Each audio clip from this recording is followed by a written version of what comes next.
श्री शिवाय नमस्तुभ्यम। महाराज, आप सभी जानते हैं कि इस बार होली का पर्व एक विशेष संयोग के साथ आ रहा है।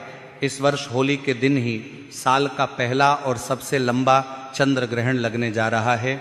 इसी कारण लोगों के मन में अनेक प्रकार के प्रश्न उठ रहे हैं। आप सबसे बड़ा सवाल यही है कि होली का दहन किस दिन किया जाएगा और रंगों वाली होली किस दिन खेली जाएगी। साथ ही यह भी जिज्ञासा है कि चंद्र ग्रहण का समय क्या रहेगा, सूतक काल कब से शुरू होगा और हमें किन बातों का ध्यान रखना चाहिए। तो महाराज, इस बार का यह संयोग साधारण नहीं है। कुछ ही दिन पहले सूर्य ग्रहण लगा था, लेकिन वह भारत में दिखाई नहीं दिया। उसके लगभग 15 दिन बाद अब साल का पहला चंद्र ग्रहण लगने जा रहा है और महाराज यह भारत में भी देखा जा सकेगा। इसलिए स्वाभाविक है कि लोगों के मन में थोड़ी चिंता और असमंजस की स्थिति बनी हुई है। तो जानेंगे सब कुछ इस छोटी सी वीडियो में, लेकिन उससे पहले वीडियो को लाइक करें, चैनल को सब्सक्राइब करें और कमेंट बॉक्स में ओम नमः शिवाय या हर हर महादेव जरूर लिखें। तो महाराज, होली का पर्व फाल्गुन मास की पूर्णिमा तिथि को मनाया जाता है। इस बार पूर्णिमा तिथि 2 मार्च की शाम से आरंभ होकर 3 मार्च की शाम तक रहेगी। यहीं से भ्रम की स्थिति पैदा होती है। सामान्य रूप से जिस दिन पूर्णिमा की रात होती है उसी दिन होली का दहन किया जाता है और अगले दिन सुबह रंगों वाली होली खेली जाती है। लेकिन इस बार स्थिति थोड़ी अलग है। 3 मार्च की शाम को ही चंद्र ग्रहण लग रहा है। हमारे धार्मिक नियमों में स्पष्ट कहा गया है कि ग्रहण या सूतक काल के दौरान कोई भी शुभ या मांगलिक कार्य नहीं करना चाहिए। अग्नि प्रज्वलित करना भी इस समय उचित नहीं माना जाता है। इसलिए ग्रहण के समय होलिका दहन करना शास्त्रों के अनुसार सही नहीं है। अब महाराज, प्रश्न उठता है कि आखिर होलिका दहन कब किया जाएगा। तो शास्त्रों के अनुसार जब किसी दिन ग्रहण हो तो उस दिन के शुभ कार्यों को टाल देना चाहिए। इसलिए इस बार होलिका दहन 2 मार्च की रात्रि में करना उचित रहेगा। परंतु 2 मार्च की शाम को भद्रा काल का प्रभाव भी रहेगा। ऐसे में भद्रा काल को शुभ कार्यों के लिए अनुकूल नहीं माना जाता है। इसलिए भद्रा समाप्त होने के बाद ही होलिका दहन करना उचित रहेगा। तो महाराज, इस बार भद्रा समाप्त होने के बाद होलिका दहन का शुभ समय लगभग रात्रि 12:50 से लेकर करीब 2 बजे तक का समय होलिका दहन के लिए अनुकूल माना जा रहा है। ध्यान रहे कि यह समय आधी रात के बाद का है, इसलिए तारीख बदलकर 3 मार्च की रात मानी जाएगी। परंतु तिथि के अनुसार यह 2 मार्च की ही रात्रि का भाग होगा। समय का विशेष ध्यान रखना आवश्यक है। अब महाराज, बात करते हैं चंद्र ग्रहण के समय की। 3 मार्च को दोपहर बाद से ही ग्रहण की प्रक्रिया आरंभ हो जाएगी, लेकिन उस समय भारत में चंद्रमा दिखाई नहीं देगा। चंद्रोदय लगभग शाम 6:20 पर होगा। उसी समय के बाद भारत में ग्रहण का अंतिम भाग देखा जा सकेगा।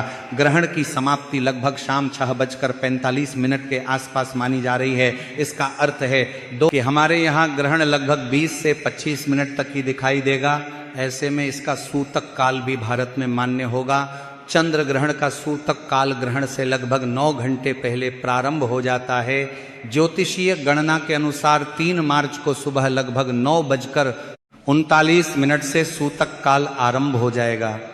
सूतक शुरू होते ही शुभ कार्य, पूजा पाठ और भोजन बनाना या खाना वर्जित माना जाता है। इसलिए आवश्यक कार्य सूतक शुरू होने से पहले ही पूरे कर लेने चाहिए। इसी के साथ सूतक काल में भगवान का स्मरण करना, मंत्र जाप करना और शांत मन से समय बिताना श्रेष्ठ माना गया है। विशेष रूप से गर्भवती महिलाओं को सावधानी रखने की सलाह दी जाती है। उन्हें ग्रहण के समय विश्राम करना चाहिए और अनावश्यक रूप से बाहर नहीं निकलना चाहिए। अब महाराज, सबसे बड़ा प्रश्न ये है कि रंगों वाली होली आखिर किस दिन खेली जाएगी। सामान्य रूप से होलिका दहन के अगले दिन सुबह रंगों से होली खेली जाती है। तो नियम के अनुसार देखा जाए तो 3 मार्च को होली खेली जानी चाहिए। लेकिन महाराज, इस बार परिस्थिति सामान्य नहीं है। 3 मार्च की सुबह से ही सूतक काल आरंभ हो जाएगा और शाम को चंद्र ग्रहण दिखाई देगा।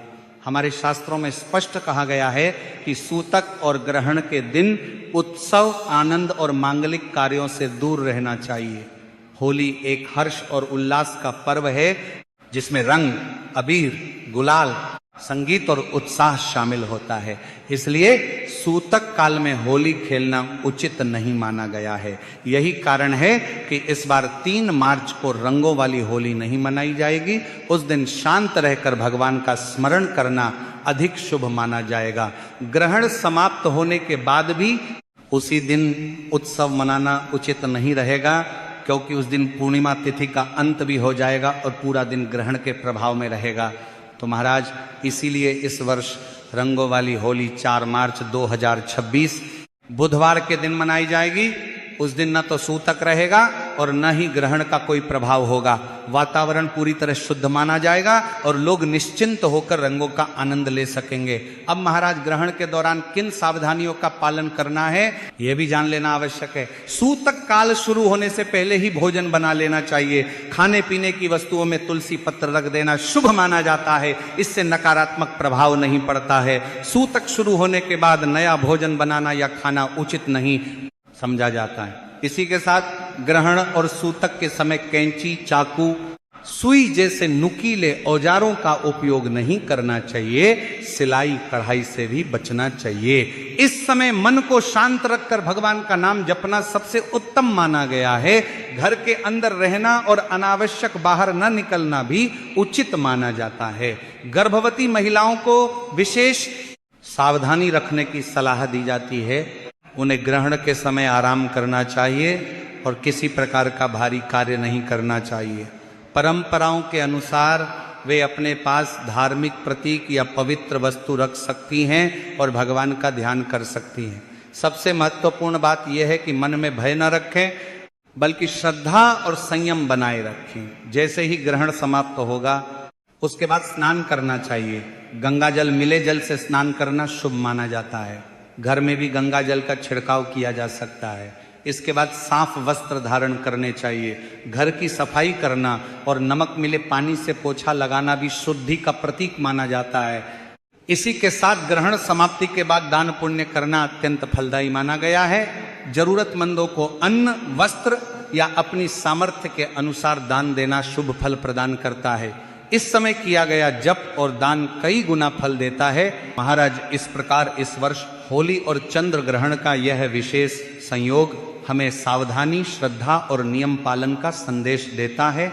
सही दिन और सही समय का ध्यान रखकर ही हमें होली का पर्व मनाना चाहिए, ताकि उत्सव भी शुभ रहे और ग्रहण का प्रभाव भी न पड़े। अब महाराज इस वर्ष होली और चंद्र ग्रहण का एक ही दिन पड़ना अपने आप में एक विशेष संयोग है। बहुत कम अवसर ऐसे आते हैं जब रंगों का पर्व और आकाशीय घटना एक साथ दिखाई दे। इसीलिए लोगों के मन में जिज्ञासा भी है और थोड़ी चिंता भी रहती है। 3 मार्च को दोपहर के बाद से ही चंद्र ग्रहण की प्रक्रिया आरंभ हो जाएगी। हालांकि उस समय भारत में चंद्रमा दिखाई नहीं देगा, क्योंकि चंद्रोदय शाम को होगा। जब लगभग शाम 6:20 पर चंद्रमा उदित होगा, तब हमारे देश में ग्रहण का अंतिम भाग दिखाई देगा। लगभग 6:45 तक ग्रहण की समाप्ति मानी जाएगी। यानी भारत में यह ग्रहण थोड़े समय के लिए ही दिखाई देगा, लेकिन फिर भी यह पूर्ण रूप से मान्य रहेगा।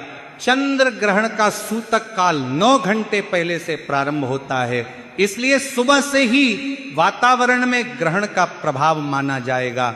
इस समय मन को शांत रखना चाहिए। कोई भी शुभ कार्य, पूजा या मांगलिक कार्यक्रम टाल देना ही उचित रहेगा।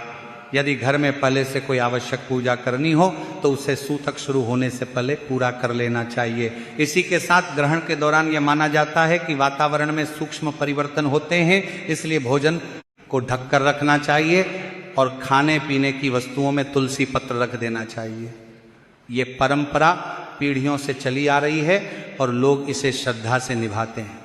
इस दिन होली का उत्साह मन में जरूर रहेगा, लेकिन संयम रखना आवश्यक है। 3 मार्च को रंगों से खेलने की बजाय भक्ति और ध्यान में समय बिताना अधिक शुभ रहेगा। जब ग्रहण समाप्त हो जाए उसके बाद स्नान करके घर की शुद्धि करनी चाहिए। गंगा जल का छिड़काव और साफ सफाई करना वातावरण को सकारात्मक बनाता है। ग्रहण समाप्ति के बाद दान करना अत्यंत शुभ माना गया है। अपनी क्षमता के अनुसार अन्न, वस्त्र या दक्षिणा देना अच्छा फल देता है। साथ ही भगवान का नाम जपने से मन की शांति बनी रहती है।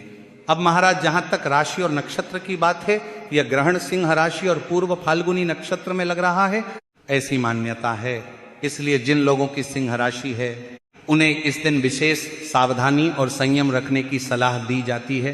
हालांकि सबसे महत्वपूर्ण बात यह है कि डरने की आवश्यकता नहीं है। ग्रहण एक प्राकृतिक खगोलीय घटना है और इसे श्रद्धा और समझदारी के साथ देखना चाहिए। अब महाराज, हम जान लेते हैं कि ग्रहण समाप्त होने के बाद क्या करना चाहिए और इस पूरे संयोग को किस भावना से देखना चाहिए। तो महाराज, 3 मार्च को जैसे ही चंद्र ग्रहण समाप्त होगा उसी समय सूतक भी समाप्त हो जाएगा। उसके बाद सबसे पहले स्नान करना शुभ माना जाता है। यदि संभव हो तो गंगा जल मिले, जल से स्नान करें। स्नान के बाद साफ और धुले हुए वस्त्र धारण करें, घर में गंगा जल का छिड़काव करें और साफ सफाई का विशेष ध्यान रखें। नमक मिले पानी से पोछा लगाना भी शुद्धि का प्रतीक माना जाता है।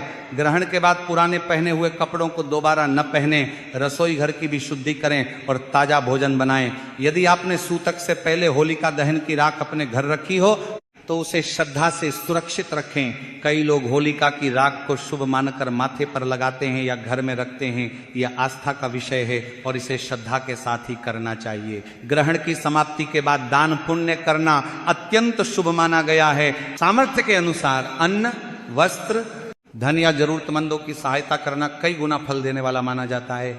इस समय भगवान का नाम जपना और प्रार्थना करना विशेष फलदायी कहा गया है। अब महाराज, एक महत्वपूर्ण बात यह भी समझ लें कि ग्रहण कोई भय का विषय नहीं है। ये एक प्राकृतिक खगोलीय घटना है। जैसे कुछ दिन पहले सूर्य ग्रहण लगा था, उसी क्रम में ये चंद्र ग्रहण भी आकाशीय प्रक्रिया का हिस्सा है। अंतर केवल इतना है कि इस बार ये भारत में दिखाई देगा, इसलिए लोग इसे लेकर अधिक सजग हैं। होली का पर्व प्रेम, एकता और खुशियों का प्रतीक है। इसलिए 4 मार्च को जब आप रंगों से होली खेलें तो मन में किसी प्रकार का भय न रखें।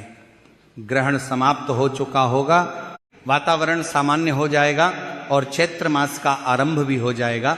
उस दिन पूरे उत्साह के साथ परिवार और मित्रों के साथ होली का आनंद लें। यदि फिर भी आपके मन में इस होली और चंद्र ग्रहण को लेकर कोई प्रश्न रह गया हो तो आप अवश्य पूछ सकते हैं। और वीडियो पसंद आई हो तो लाइक और चैनल को सब्सक्राइब करना न भूलें। धन्यवाद।